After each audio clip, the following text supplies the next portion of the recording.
okay for today. Shane's gonna come by in the next week or two, and all the pots that you see here in the corner, we're gonna do a mock-up on the stairs and to figure out what flowers we're gonna plant where. So I'm just glad to get everything sweeped out. I'll organize it better later on.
So I wanted to show you the next crochet project I'm going to do.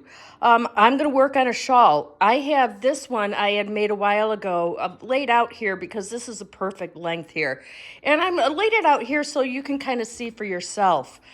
You can get an estimate. I'm a crocheter by just guesstimating my size. I use these pattern books like this, where it tells you how many chains that you need to make, or how many sets. And then you can just kind of eyeball it to the length that I want. So when I do my foundation row, which is the very first row of chain stitches, I'm going to match it with this. And this is going to be my yarn. This is the same that I just finished the other blanket with there. And now I'm going to just sit down and breeze through my book. This is really a cool one because it's like a new pattern every day. I'll show you the cover of it again here. 365 crochet stitches a year. This was a dream book for me. I just love browsing through this. And this is the other one. This is the one that the crosshatch was in. And that was number 4. That was number 4. There's seed number 4. That's the crosshatch that I did on the other blanket. I know a lot of you thought it was really pretty and was asking about it. So, and this is done in the same style as that book there. It tells you how many sets of chains you need, and then you can build it to the custom size.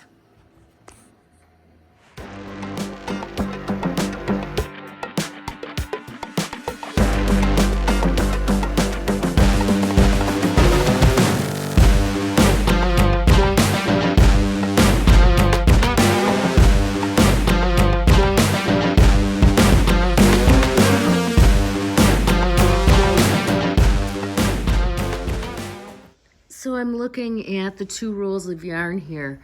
When you look at them at the top, they look like they're the perfect match, right? But when you look at them from the side, you can see how the stitching is offset.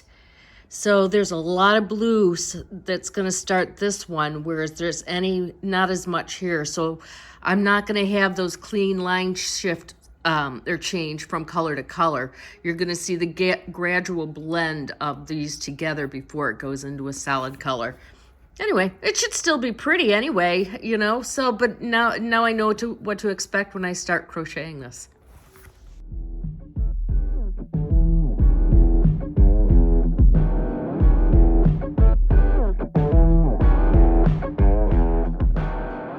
We have our foundation row completed here. I took my shawl here just to show you how I did it. These are all stitches or sets of 8. So it's a set of 8 chains, 8 chains, 8 chains, 8 chains. And I just did 8 chains until my foundation row was pretty much the same size as this one here, because I know this is a nice size shawl. So now I'm just going to get crocheting. There's Julia. She likes to hang out with me when I crochet. So I'm changing gears and I'm going to do this parallels pattern instead. I did a couple rows of the Chinese lanterns, but the lace work was too open for me. I wanted something to have a tighter weave. And so I started this one here. So that's everything that I just I just pulled apart, and this is where I am now. I just started the second row here.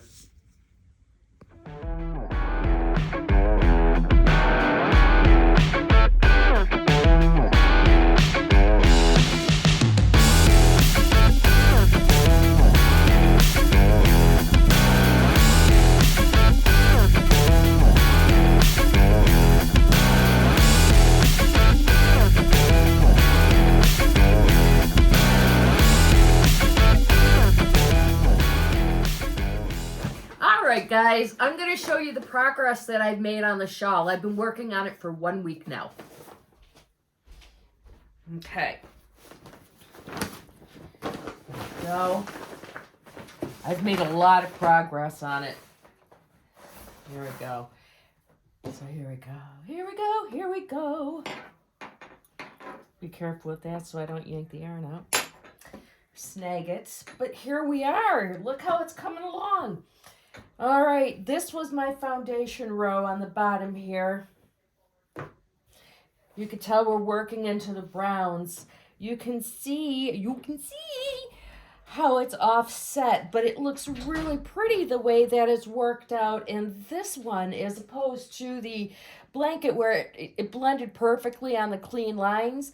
But I really like the way it looks on this, because with the full length of this shawl, or maybe just a wide scarf, whatever it ends up turning out to be, it's like every other row is where there's a color change. So the gradient it's really pretty. Really pretty. Right now my favorite row is in the green blue line there.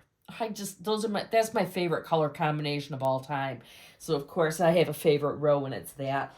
You know, it's interesting with the golds and the grays because you're getting warm tones and cool tones mixed together. So it might be a very versatile scarf to, you know, it's more of a decoration fashion piece because even though it's 2-ply, it's very lightweight, you know, or it maybe like you always see the advertisements for, it's a great shawl for the light spring breeze on a cool night, you know.